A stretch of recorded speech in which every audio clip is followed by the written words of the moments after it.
Menuju ke arah negara maju. Kemajuan diukur dengan kepesatan dalam pelbagai bidang seperti ekonomi, politik dan sosial. Begitu juga negara kita Malaysia turut bersaing untuk mencapai status negara maju.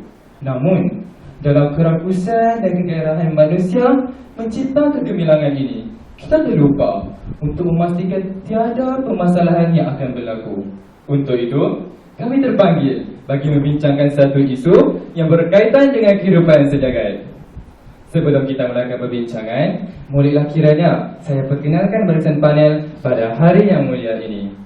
Ahli panel pertama, Saudara Syafiq bin Nasri. Selamat datang, Saudara. Terima kasih, Saudara. Saudara, saya dengar Saudara aktif dalam kelab pencinta alam. Boleh Saudara ceritakan? Baiklah, Saudara Pengerusi. Hadirin yang dihormati, saya menyertai kelab pencinta alam di sekolah kerana saya amat menyayangi alam kejadian Tuhan ini. Saya tidak ingin melihat dunia termusnah kerana keratusan manusia. Saya berazam setelah tamat pengajian nanti, saya akan menyertai aktivis pencinta alam bersama-sama berjuang menyelamatkan bumi dari terus diancam. Begitulah, Saudara Pengerusi. Terima kasih, Saudara. Yang di sebelah kiri saya pula, Saudara Amirul Mukmin bin Makdirus. Apa khabar, Saudara? Alhamdulillah, sihat saja, Saudara. Saudara, setiap orang ada cita-cita. Saya pasti saudara juga menyimpan hasrat tersendiri. Saudara Pengerusi, jauh di sudut hati, saya berhasrat untuk menjadi seorang jurutera automobil. Saya ingin mencipta sebuah kenderaan yang memenuhi cita rasa pengguna. Satu hasrat yang mesti dijadikan satu realiti, iaitu saya ingin mencipta sebuah enjin kenderaan yang menggunakan bahan bakar yang tidak mencemarkan alam kita, bagi memastikan bumi Malaysia ini selamat dan sejahtera untuk didiami. Kembali, Saudara. Begitu hebat cita-cita saudara. Saya pasti saudara mampu lakukannya. InsyaAllah, Saudara. Yang di hujung sana, Saudara Aiman Zikri bin Zulkifli selaku panel ketiga. Ahlan wa sahlan wa marhaban bikum. Syukran, Saudara. Saudara, boleh saudara nyatakan di sini, apakah hobi saudara di waktu senggang? Saudara Pengerusi, hobi saya suka memasak. Saya gemar mencuba resepi-resepi baru. Saya berani mengatakan kepada para hadirin, sekiranya merasa makanan saya pasti akan hendak lagi. Saudara Pengerusi dan ahli-ahli panel, jangan khawatir dengan air tangan saya kerana tidak menggemukkan. Saya amat teliti dalam pemilihan bahan-bahannya. Mestilah halal, daging berkualiti dan tidak mempunyai kadar lemak dan kolesterol yang tinggi. Kembali, Saudara Pengerusi. Wah, teringin pula saya merasa masakan saudara itu. Kalau benar apa saudara katakan, siapa yang ada masalah obesiti, boleh dapatkan resepi daripada saudara Aiman. Tidak begitu, saudara? Tak tubuh, tak melata, tak subuh, saya takkan lah, Saudara Pengerusi. Kalau perlu maklumat lanjut, layarilah laman blog saya, resepitakgemuk.blogspot.com.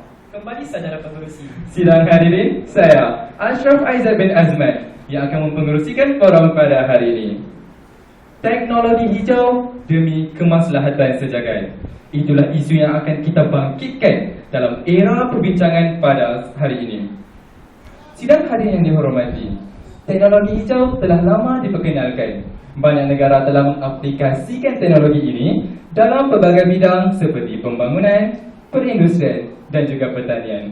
Berkat kepimpinan Ketua Menteri yang amat berhormat Datuk Seri Muhammad Ali bin Muhammad Rostau, Melaka telah diiktiraf sebagai negeri pertama yang mendahului negeri-negeri lain dalam pembangunan teknologi hijau ini.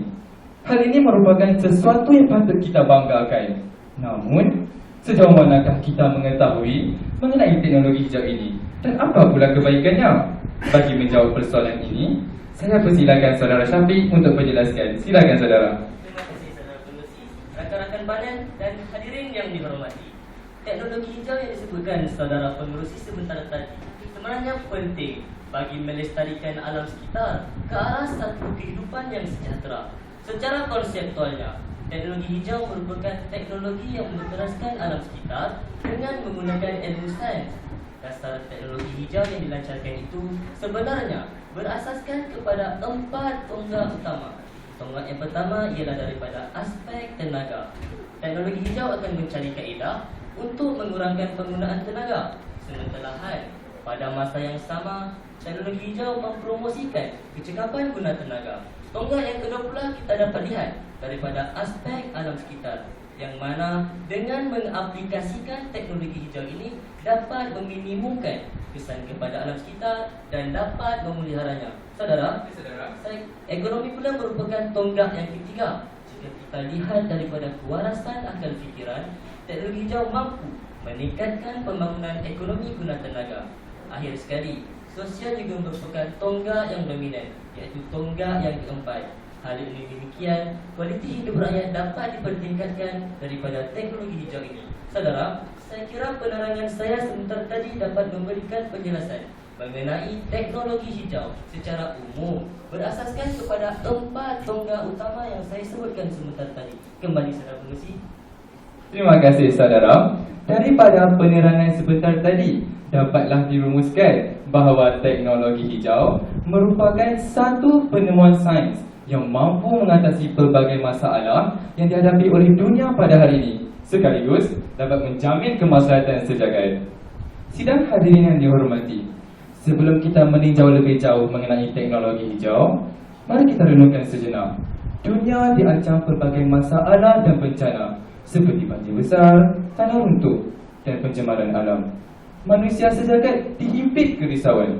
Saudara mukmin, selaku panel kedua, boleh saudara jelaskan apakah punca-punca kepada kesemua permasalahan yang terjadi ini? Silakan saudara. Terima kasih saudara pengerusi. Hadirin yang dihormati, penduduk dunia sering digembar-gemburkan dengan berbagai isu bencana alam. Banyak harta yang musnah dan menyebabkan kerugian berbilion ringgit. Paling sadisnya, kehilangan jutaan nyawa. Hal ini rentetan daripada musibah yang melanda beberapa negara di dunia ini. Saudara pengerusi, persoalannya, siapa yang perlu dipersalahkan?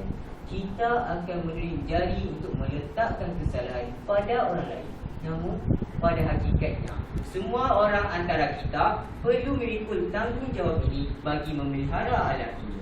Berbalik kepada isu global tadi, antara punca utamanya ialah kesan rumah hijau. Perkembangan perindustrian yang pesat telah menyumbang kepada peningkatan pemanasan global. Impaknya telah menyebabkan banjir besar, tanah runtuh serta pencahayaan bongkak ais di kutub utara dan kutub selatan. Seperkara lagi, pemanasan global secara tidak langsung disebabkan oleh kegiatan manusia yang tidak bertamadun itu sendiri. Kesan rumah hijau juga disebabkan oleh pengumpulan gas-gas berbahaya yang terkumpul di atmosfera bumi. Cahaya matahari tidak dapat dipantulkan keluar dari muka bumi dan ini menyebabkan suhu bumi terus meningkat, dan ini yang disebut sebagai proses pemanasan global. Saudara pengerusi dan rakan-rakan panel, data yang dikeluarkan oleh Jabatan Meteorologi menunjukkan bahawa kepekatan gas rumah hijau meningkat sebanyak 30% bagi gas karbon dioksida dan 2 kali ganda bagi gas metana. Kedua-dua gas inilah menjadi punca kepada pemanasan global. Kembali saudara. Gerun rasanya mendengar suhu dunia semakin hari semakin meningkat. Sekiranya masalah ini tidak terkawal, saya pasti boleh memusnahkan bukan saja flora dan fauna, malah seluruh isi dunia. Wa na'udzubillah. Saya kira saudara panel ketiga seolah-olah ada sesuatu yang ingin dikongsikan bersama mengenai isu pemanasan global ini. Silakan saudara. Sidang hadirin sekalian, benar apa yang diperkatakan saudara pengerusi bahawa dunia dilanda dengan pelbagai malapetaka rentetan kesan pemanasan global. Lebih dari 2 trilion ton ais di kutub utara dan kutub selatan mencair sejak tahun 2003. Hasil pengukuran menggunakan data satelit GRACE milik NASA menunjukkan bukti terbaru kesan pemanasan global. Menurut ahli geologi NASA, pencairan lapisan ais telah menyebabkan paras air laut meningkat setinggi 5 inci dalam 5 tahun terakhir. Para saintis NASA memberi pernyataan mengenai penemuan terbaru mereka semasa persidangan American Geophysical Union di San Francisco menganalisis perubahan iklim, bahawa setengahnya adalah ais di Greenland mencair dan mengalir ke Teluk Chesapeake terus ke laut lepas. Pencarian terus memburuk dan impaknya paras air laut semakin meningkat serta melimpah ke daratan. Kembali saudara pengerusi. Dahsyatnya kesan rumah hijau ini mampu mengganggu-gugat sistem iklim seluruh dunia. Terima kasih saudara. Pengerusi, mohon maaf, biarkan saya mencela. Silakan saudara. Saya pernah menonton rancangan National Geographic. Dalam dokumentari tersebut telah dilaporkan bahawa spesies beruang pula sedang diancam kepupusan. Adakah faktor saudara Aiman sebutkan sebentar tadi merupakan punca utama kepada permasalahan ini? Benar saudara. Terima kasih saudara. Akhirnya terjawab juga persoalan yang bermain di fikiran saya. Kembali saudara. Terima kasih saudara. Sidang hadirin, setiap permasalahan ada jalan penyelesaiannya. Bagaimanakah teknologi hijau ini mampu menyelesaikan segala permasalahan yang dihadapi oleh kita pada hari ini? Saya persilakan saudara Mukmin untuk menjelaskan. Terima kasih saudara pengerusi. Hadirin yang dihormati, saya ingin berkongsi bahawa masalah pencemaran alam ini boleh diatasi dengan aplikasi teknologi hijau yang sememangnya memberi manfaat kerana bersifat bersalam dan tenaga yang dihasilkan tidak akan berkurangan. Impaknya, pencemaran di Malaysia akan berkurangan. Hadirin yang dihormati, dengan menggunakan teknologi hijau, tenaga alternatif seperti tenaga hidro dapat dihasilkan dan sekaligus menjadi jalan keluar kepada masalah krisis tenaga dunia, khususnya negara yang sedang membangun tidak akan mengalami sebarang kekurangan bahan api asli lagi untuk menjana tenaga elektrik. Begitulah saudara pengerusi. Saudara pengerusi, apa yang diperkatakan saudara panel kedua itu benar. Tetapi izinkan saya untuk menambah tentang kebaikan aplikasi teknologi hijau menjana ekonomi hijau. Silakan saudara. Sidang hadirin sekalian, masih ramai di antara kita yang belum memahami arti teknologi hijau. Program lingkungan PBB dalam laporannya melaporkan ekonomi hijau merupakan ekonomi yang mampu meningkatkan kesejahteraan dan keadilan sosial. Ekonomi hijau juga mampu mengurangkan kesan negatif terhadap alam sekitar. Dalam kalimat yang sederhana, ekonomi hijau merupakan perekonomian yang rendah karbon, tidak menghasilkan pencemaran terhadap alam sekitar, hemat sumber daya alam dan berkeadilan sosial. Pelaburan ekonomi hijau harus diteruskan dengan memanfaatkan aset sumber alam demi kepentingan masyarakat, terutamanya masyarakat yang miskin, kerana mereka bergantung kepada sumber alam sebagai sumber kehidupan mereka. Produk ekonomi hijau amat luas, khususnya dalam sektor tenaga yang boleh diperbaharui atau renewable energy. Contohnya, industri solar telah dikenal pasti sebagai sumber pertumbuhan ekonomi baru untuk negara Malaysia. Mengikut unjuran, menjelang tahun 2020, ekonomi ini mampu menyumbangkan 4% pendapatan daripada keluaran dalam negara kasar. Sidang hadirin sekalian, ekonomi hijau mampu mencipta kesejahteraan kepada semua pihak dan pada masa yang sama mampu melestarikan sumber alam semula jadi. Seterusnya, tidak dapat disangkan lagi bahawa ekonomi sesebuah negara boleh terus maju tanpa kita ganggu-gugat alam sekitar ini, mampu menjamin kesihatan dan kualiti kehidupan manusia. Kembali saudara pengerusi. Dan saya menambah saudara. Silakan saudara. Teknologi hijau sememangnya memberi impak positif, terutamanya dari segi sosial. Seawal usia yang muda, masyarakat perlu dididik untuk menghargai alam sekitar. Sebab kata pepatah, melentur bulu, biarlah daya rebungnya. Kalau sudah keras, diparang dan digapak, belum tentu akan patah. Tidak begitu saudara? Benar saudara. Baiklah, teknologi hijau mampu meningkatkan kualiti hidup rakyat dengan menjamin kualiti alam sekitar yang lebih mapan.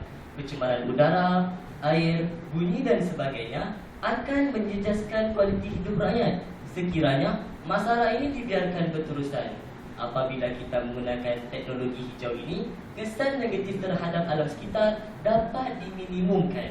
Kita tidak perlu menjerut udara yang telah tercemar akibat pelepasan karbon monoksida daripada pelepasan asap oleh kilang-kilang dan kenderaan. Kembali saudara. Terima kasih kepada ketiga-tiga ahli panel. Namun, ada satu lagi persoalan yang ingin saya lontarkan. Bagaimanakah teknologi hijau ini boleh membantu dalam menjamin kemaslahatan sejagat. Saya persilakan mana-mana panel untuk menjawabnya. Saudara pengurusi, izinkan saya untuk menjawab persoalan tadi. Saudara, kecil tapak tangan, niru ceritakan. Silakan saudara. Terima kasih saudara.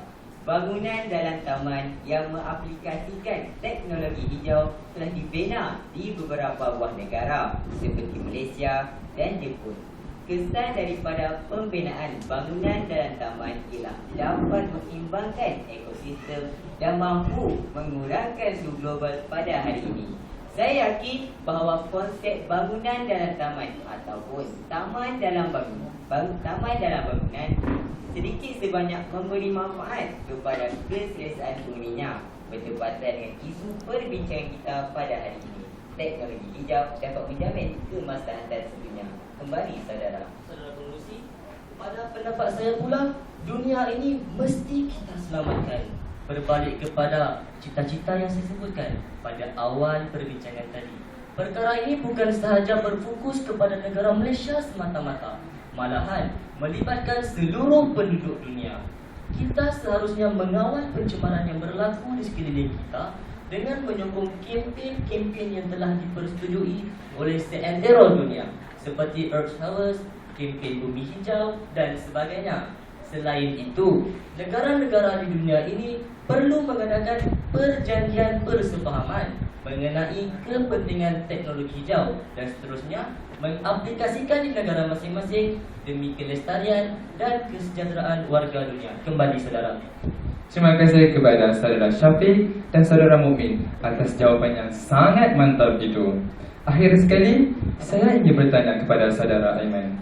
Apakah harapan saudara dalam pengaplikasian teknologi hijau kini dan pada masa akan datang? Silakan saudara.